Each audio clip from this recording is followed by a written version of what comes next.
9 de la mañana, 17 minutos. Le damos la bienvenida ahora al doctor Pablo Mota. Es un médico uruguayo, anestesiólogo pediátrico que se desempeña en la División de Anestesiología Cardiovascular Pediátrica del Hospital de Niños en Texas, Estados Unidos, uno de los centros de salud más reconocidos del mundo. Vamos a conocer, a preguntarle cómo es su trabajo allí.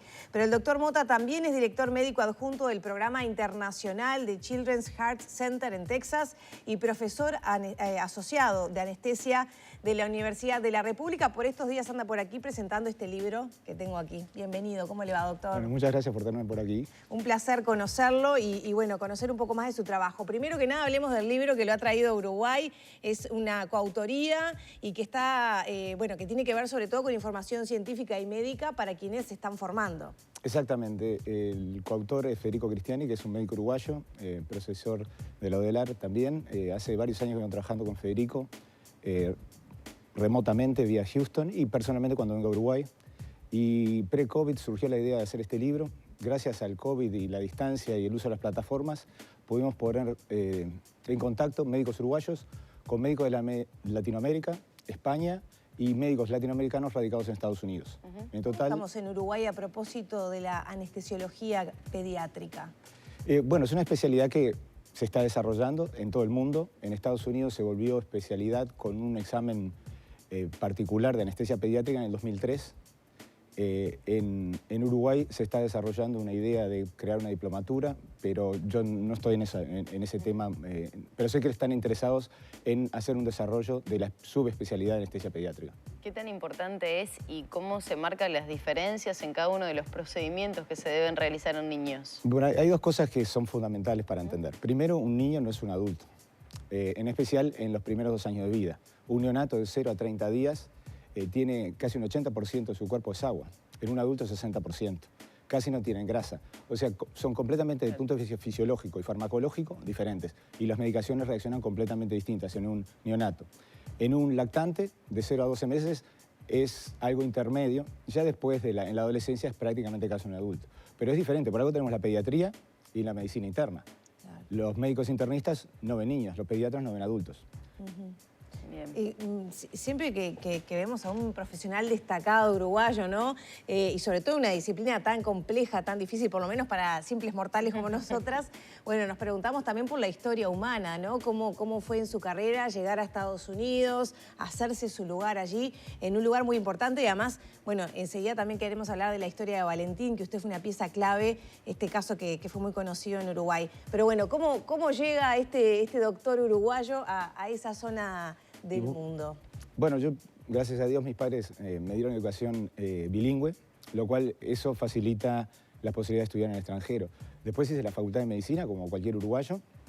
Ya sobre el fin de la carrera yo tenía interés de ir a especializarme a Estados Unidos, a Inglaterra, en algún lado, y ya empecé a estudiar la carrera en inglés, o sea, estudiar los libros en inglés, cosa de terminar. Hice la residencia aquí en Uruguay, mientras preparaba la residencia para entrar en Estados Unidos. Fui residente del Hospital Maciel, fui interno del Hospital de Clínicas del Pereira, como cualquier uruguayo, ¿no?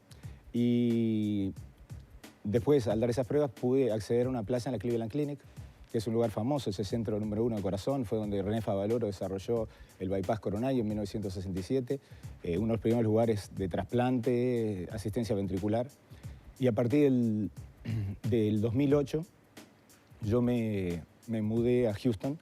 Yo hacía anestesia cardiovascular adultos y niños en Cleveland, pero me dediqué exclusivamente a la parte de niños a partir del 2008, que me mudé al Texas Children's Hospital de Niños de Texas. Ahora, ¿cómo llega Valentín a, bueno, no voy a decir a tu consultorio, porque sí, hay una suerte de relación, ¿no?, entre lo que es la Fundación Corazoncitos, algunos médicos especialistas y cardiólogos pediátricos en nuestro país.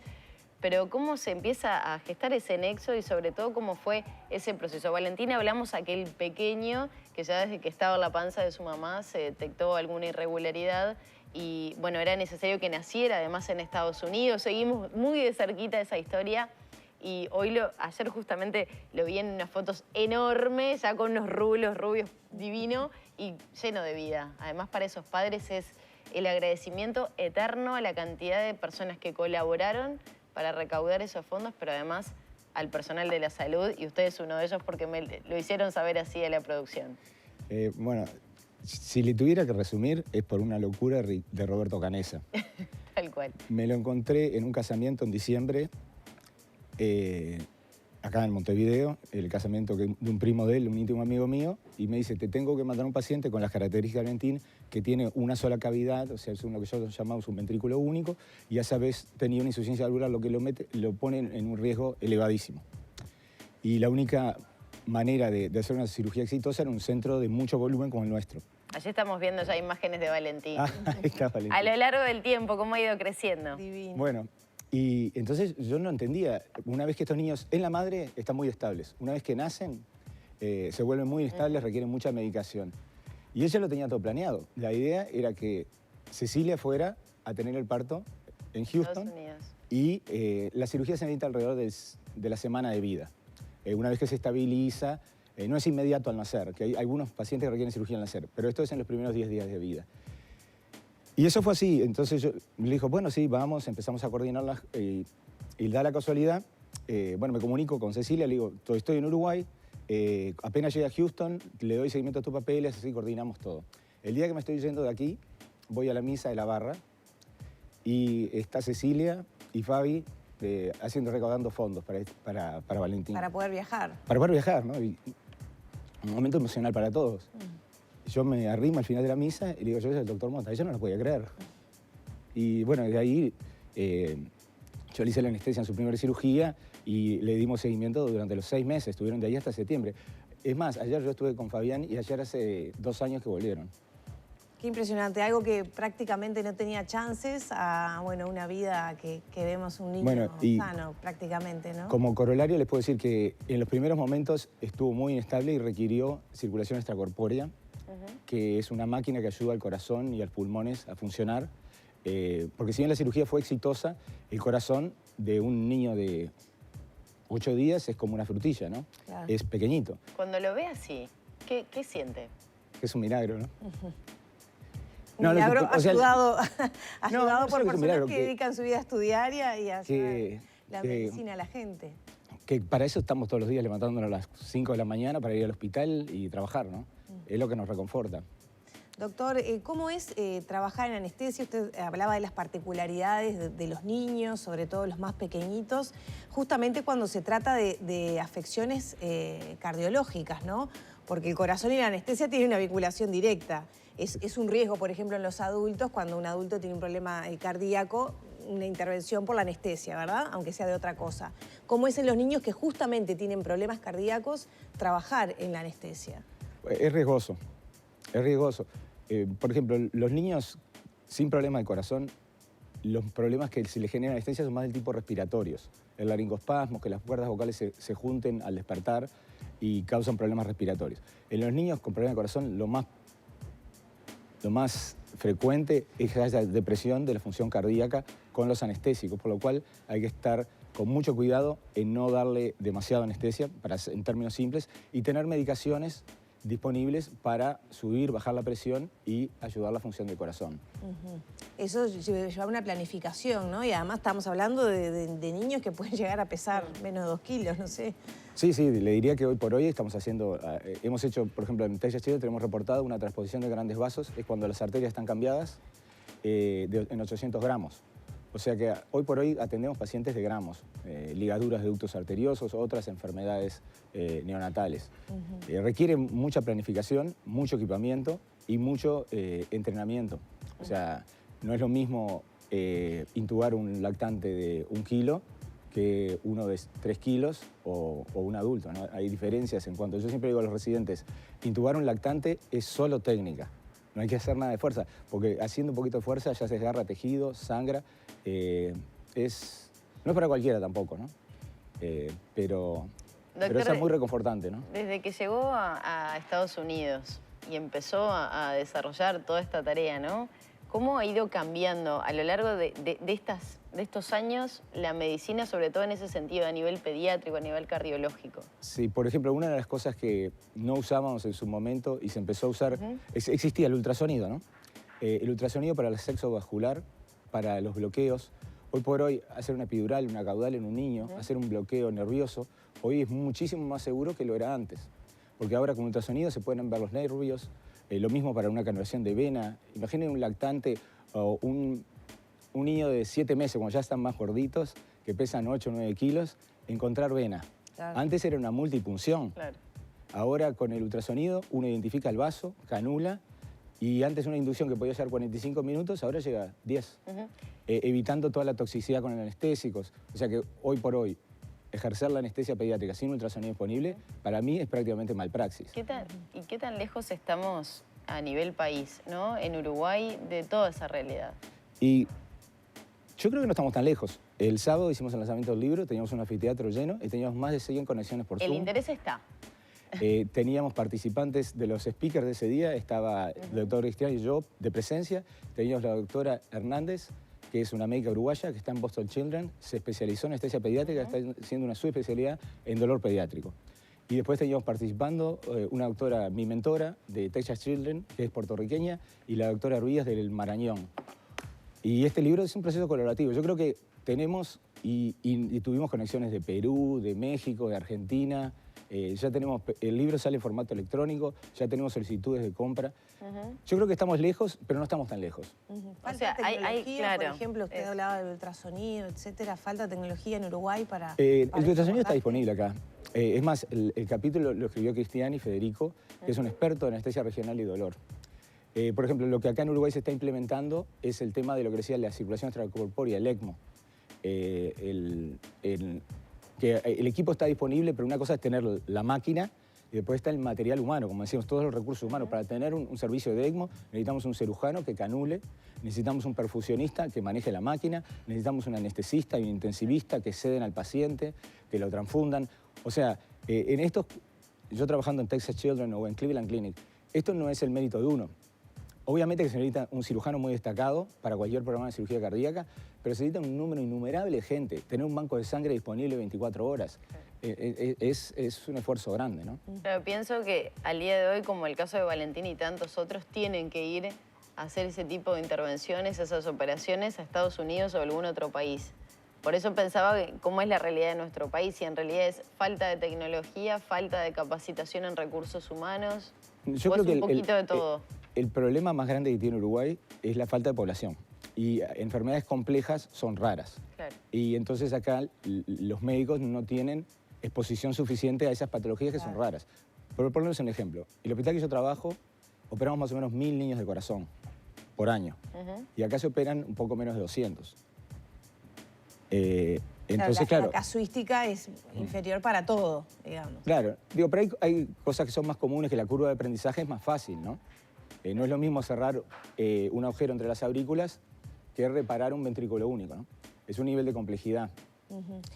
Y es más difícil adquirir la destreza, ¿no? Doctor, no quisiera terminar esta entrevista sin hablar del programa que están llevando a cabo en Bolivia, de su vínculo también con la Fundación Corazoncitos, que por allí también hay un nexo. ¿Qué trabajo se está haciendo primero con la Fundación? Corazón a corazón, ¿no? Sí, nosotros, es una misión que se generó en el año 2006, yo participo del 2012, que es un equipo de Texas Children y algunos médicos que estuvieron en Texas Children, que ahora ya no están más, pero siguen colaborando. Y es un plan de hacer cirugía y hemodinamias en Bolivia, en Santa Cruz. Nos hospeda la clínica INCOR y tenemos selección por un cardiólogo local basado en gente que deriva del Rotary. Son obviamente niños sin ningún tipo de recursos que quedan por fuera de toda cobertura. Y vamos y operamos y le hacemos cateterismo. Este año también a iniciativa de Roberto, Corazoncitos llevó a algunos médicos a Texas Children pre-COVID, en la época que justo estaba Valentín. Y bueno, después con el COVID todo eso se canceló, recién ahora se está reiniciando. Y una idea de Roberto dijo, ¿por qué no llevo a un grupo de Corazoncitos a colaborar con ustedes, a aprender? Y bueno, la verdad que fue una experiencia muy importante para todos, ¿no? Nosotros por la ayuda que recibimos de los médicos uruguayos por relacionarse con los médicos americanos. Y la verdad que en realidad terminamos siendo un equipo, no era el grupo de Texas Children y el grupo de Corazoncitos. Fuimos el mismo equipo y creo que fue una experiencia muy productiva. Hicimos 12 cirugías en 6 días, o sea, 2 cirugías por día, y hicimos 14 cateterizaciones. Hicimos como 25 ecografías. Empezamos a trabajar el sábado y terminamos el jueves. ¿Esto es algo que se va a repetir, una misión que va a Lo hacemos todo la primera semana de septiembre, porque el primer lunes de septiembre en Estados Unidos es el Día de los Trabajadores. Entonces, para evitar la pérdida de un día laboral, trabajamos el fin de semana, ¿no? Para minimizar la pérdida de trabajo en Estados Unidos. Aunque los hospitales allá son generosos y nosotros uno de los beneficios que tenemos es tener unos días libres para misiones médicas y colaborar. Qué bien. Los médicos de la Universidad de la República, digamos, están a tiro cuando viajan al exterior a formarse en el mismo nivel que médicos de otros países. Yo creo que sí, Yo entrevistaba para residentes, entonces yo veo los distintos scores. En general los scores más altos de los estandarizados son de mucha gente de Asia, ¿no? Chinos, hindúes, como que le ponen mucho tiempo a la lectura. Pero a veces, la medicina es todo, ¿no? Es la lectura, es la práctica. La práctica y la inteligencia emocional. O sea que es difícil. Incluso la Facultad de Medicina de Estados Unidos ahora, algunas están dejando los test estandarizados. Porque una cosa es tener gente súper inteligente que sabe tomar buenos test, pero que no tiene un buen contacto humano. O que no tiene manualidad. Para ser cirujano tiene que tener manualidad. Es complejo elegir un buen médico. O sea, ¿cómo que un estudiante de 18 años elegirlo a él versus a otro? Todavía es un proceso que está cambiando. Qué importante eso, ¿no? Porque hasta hace un tiempo la medicina era el más inteligente, el que mejor rendía en un examen y no se tenía en cuenta todo este aspecto, ¿no? Que el paciente necesita al momento de la atención del personal médico. Exacto, sí. Y es por eso ahora se involucran mucho los pacientes en las decisiones. En Cleveland Clinic uno de los motos es patient first. Lo primero es el paciente. La asistencia médica tiene que estar centrada en el paciente.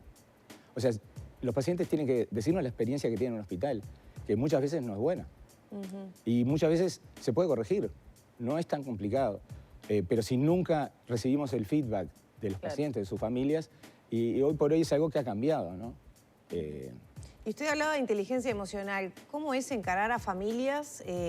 No sé, estoy pensando, por ejemplo, en el caso de Valentín, ¿no? Con la desesperación de que te digan que tenés muy pocas chances, con el miedo de enfrentar un tratamiento, una cirugía tan compleja, el tratamiento posterior. ¿Cómo es para el ser humano que está del otro lado, ¿no? Que se deposita tanto en el encare en Estados Unidos respeta mucho la autonomía del paciente. O sea que la decisión, al final del día, va a ser del paciente y si es un niño va a ser de los padres, ¿no? Es diferente acá, que es más paternalista, por lo menos cuando yo estudiaba aquí, ¿no? Como que el médico tomaba muchas decisiones por el paciente. Allá se le brinda un abanico de posibilidades, porque siempre en la medicina hay 2 o 3 opciones de tratar una enfermedad. Rara vez es solo una manera de hacer las cosas, ¿no? Usted puede optar por la cirugía ahora, o la radioterapia, o el tratamiento médico. Y se respeta la decisión del paciente, ¿no? Entonces, como que ahí uno le transfiere al paciente la decisión. Claro, usted me va a decir, hay pacientes que no están educados como para tomar una decisión. Claro.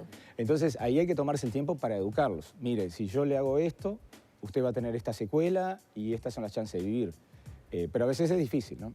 Sí. Mucha paciencia. ¿Y qué pasa con lo emocional, con el ser humano que está atrás de eso, ¿no? De ver situaciones tan difíciles en otras familias, el estrés que viven, el esfuerzo que hacen para llegar a tener ese tratamiento, por ejemplo. Sí, yo lo veo, por ejemplo, los pacientes que están en lista de trasplante, que muchas veces están en un dispositivo que le ayuda al corazón a latir, que pasan semanas esperando un corazón en el hospital y los padres están ahí día y noche. Lo que yo siento es una admiración muy grande por las madres, la abnegación, el cuidado. Tenemos muchos niños con síndrome de Down y otros problemas, discapacidades, y el amor incondicional de las madres es algo envidiable. Obviamente uno trata de no involucrarse emocionalmente, ¿no? Sí. Porque a la larga eso puede llevar a que nosotros no ejerzamos claro. lo que tenemos que hacer, ¿no? ¿Se forman ahora también los médicos en ese sentido cuando hablaba de la inteligencia emocional y sí, todo eso del apoyo, sobre todo que se recibe en los centros asistenciales? Yo estoy medio lejos de la educación pregrado, ¿no? Porque hace unos años me recibí. Pero yo recientemente hice una maestría en liderazgo y uno de los aspectos a desarrollar es la inteligencia emocional, ¿no? Cómo relacionarse. Yo creo que cómo relacionarse. Hay 2 cosas que son fundamentales. ¿Cómo contener al personal también? El tema de los equipos. Los equipos muchas veces fallan por la falla en la comunicación. Los mensajes tienen que ser claros. Por ejemplo, en quirófano, si el cirujano pide heparina, que es la medicación que se usa para antiguar la sangre antes de entrar a la circulación extracorpórea, el anestesista enseguida debe decir heparina o heparina administrada. Es como en en la jerga militar, ¿no? Que uno da la orden y el que la recibe la responde, para saber que se entendió, porque es algo crucial. Claro. Nosotros trabajamos con muchas listas de verificación, o como en inglés se llaman checklist, antes de salir y entrar a extracorpórea. Después de las cirugías tenemos una sesión de análisis, lo que en inglés se llama debrief. O sea, ¿qué hicimos? Operamos a este paciente, salió bien, salió mal, ¿en qué podíamos haber mejorado?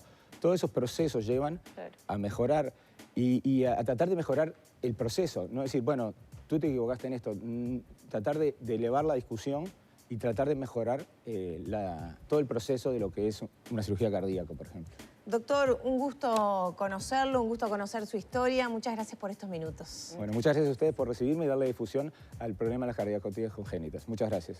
Cerramos por aquí entonces la charla con el doctor Pablo Mota. Ya son las 9 de la mañana, 37 minutos.